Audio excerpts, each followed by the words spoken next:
Happy Thursday. Coming off another winning day. Only 2 games today, but let's talk some basketball. What's going on, everyone? Welcome back into another episode for Just a Bet Outside. I'm your host, Steven, and we are back for some Thursday basketball. Unfortunately, it's only 2 games after the 14-game slate we had yesterday. What a wild day in the NBA. We'll go over the bets recap here in a little bit, but we went 3-2, and we are on an 11-3 run. You gotta love it.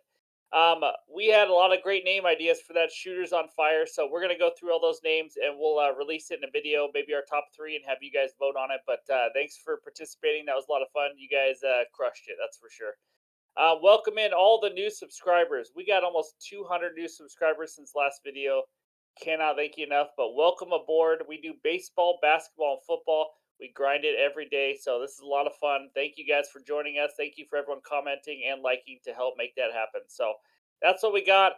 It is past midnight right now. I am exhausted, but I'm excited to talk basketball. If I screw up talking, just know that's what it is. But I'm excited. Did the research. I got a good best bet for you today. So in this video, it is Power Forward Day. That's right. Thursday is Power Forward Day. If you missed any of the other ones, Monday is point guard, Tuesday shooting guard, Wednesday small forward, today is power forward, and then Friday will be the centers.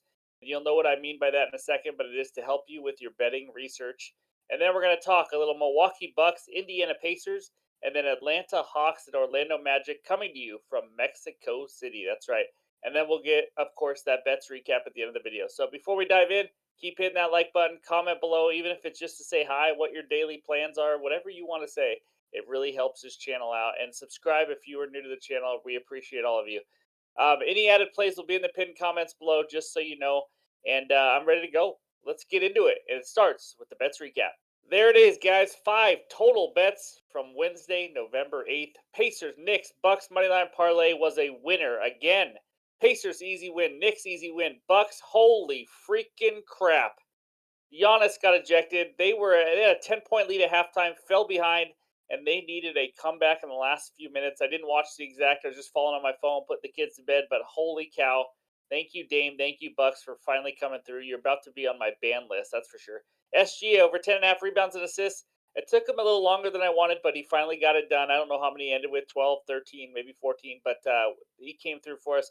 Lauri Markkanen, another sweaty win, over 23.5 points. He didn't play as many minutes or take as many shots as I wanted him to, but he still got it done thanks to a dunk at the end of the game. The blowout almost killed it too, but thank you, Lauri. That's why you are a Jabbo Hall of Famer. And by the way, someone tell Jordan Clarkson to stop shooting it 50 times. Holy crap. He did have a decent game, though. This one hurt, guys. Sengun, 5 plus assists, Barnes, 7 plus rebounds. Let me just give you my mindset. At halftime, Sengun had 4 assists at halftime. Barnes, 2 rebounds. I'm thinking, okay, well, Sengun's going to easily hit. Barnes might be tight. Sengun ends with 4 freaking assists. He got 0 in the second half in the really wacky Rockets Lakers game where the Rockets just absolutely blew him out and they killed a bunch of player props. Scotty Barnes, I think he ended up with 14. That's right, we're talking 12 second half rebounds for him. He crushes it, and I fell 1 assist short when all he needed was 1 in the entire second half. And then my added play, it was on a guy that I don't like at all. I think he's not a good basketball player, and I still bet it because I thought it was a good buy low spot, and he let me down. I'm done betting on him.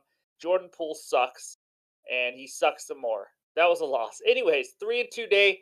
We'll take it. Up 1.73 units on the day. You can see the breakdown there in the bottom right, just so you guys have an idea what we've been doing well at, what we haven't been. Moneyline parlays right now, 4-2, 2.17. So that's the bets recap for November 8th. Now, let's talk some power forwards. Here it is, guys. If you are new and this is your first day, every single day we have a new position every week, and then we'll have some specials like yesterday, shooters on fire for 3-pointers and all that. But today is the power forward day. So most points per game given up to power forwards this year or in the last 15 days, which is the NBA season right now. Those are it right there on the left. Heat have given up the most points to power forward position at 26.79. Not a huge difference from 1 to 10. And obviously, some guys, it's such a positionless league nowadays, so it's kind of hard to know, who's playing power forward some days, who's playing center. So just keep that in mind.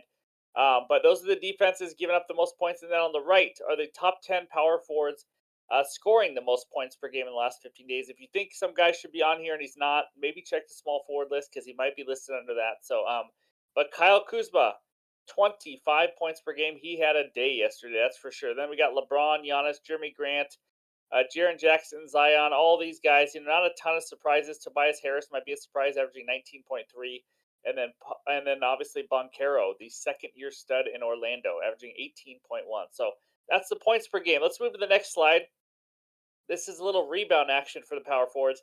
The teams on the left are the teams giving up the most rebounds to power forwards. We got the Pelicans, Wizards, and Warriors up there at the top, and the Celtics and Bucks. So we got some good teams up there that have been giving up quite a bit of rebounds to power forwards.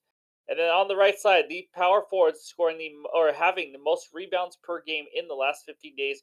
Julius Randle has been a beast on the glass. I mean, if you look at the Knicks games, you actually see both him and Mitchell Robinson just getting double digit rebounds. They've been tearing it up. Scoring wise, Julius Randle looks awful, but rebounds he's still getting it done. Evan Mobley, Giannis, Robinson, Earl. Obviously, everybody had him on this list, right? For the Pelicans, 9 rebounds a game. Eason for the Rockets, who I don't believe is a starter. I could be wrong on that, but yeah, that's the list. Kevin Love down there, number 10. Karl Anthony Towns, since he plays power forward, but yeah, that is the power forward list for points and rebounds. We didn't do assists because I don't think it really matters that much. There's not much of a difference, and that's not what they're known for. So there we go. That's the research help for the power forwards. And now let's talk a little Bucks and Pacers. All right, the first of two games takes us out to Indiana. We got the Pacers hosting the Milwaukee Bucks. Bucks -4 over under is a huge 243.5. Let's preview this game a little bit. I'm going to preview it before we get into any bet or lean that I have in this game. So both teams coming off a back to back. Bucks barely pulled out that win, like we talked about. Pacers won at home against the Jazz by 16 points. We talked about it yesterday. Pacers are the number 2 team, offensive team at home this year. They scored another 134 points yesterday. They're just unbelievable. They just run up and down and score at will. The hard thing to know about this game for betting wise is knowing who's exactly playing, who's not. It's a back to back. Maybe they end up resting a guy, so maybe you want to wait till we get a little closer to game time in regards to any player props or anything like that. If a guy like Halliburton sits, that's a huge thing for the Indiana Pacers. He runs that entire offense. Against the spread records, Bucks 1-5-1 against the spread, not playing well. Pacers 5-3 against the spread. Over under, the Bucks are 5-2 to the over this year, and the Pacers are 7-1 to the over, tied for the best over record with the Spurs in the NBA. So combined, we're looking at 12-3 to the over. And then pace wise, Bucks sixth fastest pace, Pacers second fastest, which is no surprise considering these are teams that score a lot and play to the over. Now, for bet or lean, I do not have an official bet. I'm not someone who just wants to force something to you, although I do that in the NFL videos for the primetime games sometimes. And by the way, go check out the NBA or the NFL video, Week 10 best bets, Thursday night football preview, head-to-head bet, and those Week 10 trends that have been crushing it. So please go check that out. All right, anyways, now for the shameless plug for our other video. My lean in this game, though, no official bet. My lean is over 243. I can't believe I'm saying that out loud because 243 is ridiculously high. But like I said, the Pacers are an absolute juggernaut. Pacers games have gone over this 243.5 total in 4 of the 6 home games. So I kind of want to wait to see who's playing and all that. Not a lot of props out as of recording this the night before either because they're on a back to back. So be sure to check out pinned comments if I have something to add, or Twitter or Discord or anything like that. But yeah, sorry, don't have an official bet in this game here at 12:30 in the middle of the night before. But I do lean over 243 as of right now. So that's game number 1. Let's go talk Hawks and Magic. All right, the second and final game of the day takes us out to not Orlando, Mexico City. Orlando Magic and the Atlanta Hawks. Hawks -3, over under of 232.5.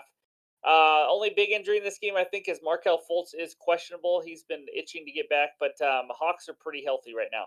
Against the spread records, Magic 5-2 against the spread, Hawks 3-4 against the spread. Over unders, Magic 5-1-1 to the under. They are the number 1 under team in the NBA right now, and the Hawks are 4-3 to the over. So it's been kind of both over and under for them. Pace, Magic have the 13th fastest, so about average, and the Hawks have the 5th fastest pace. This is one of those games where it's going to be a good offense versus a good defense. The Hawks offense versus the Magic defense. And I have a best bet in this game. It's actually right when I looked at it. This was my first inclination.